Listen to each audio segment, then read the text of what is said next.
You ask Tiger to solve. This deals with linear equations with one unknown. The final result is r equals 2. Let's solve it step by step. Simplify the expression. Group like terms.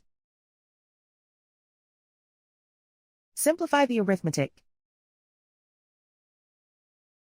Swap sides. Group all constants on the right side of the equation. Subtract 1 from both sides. Simplify the arithmetic.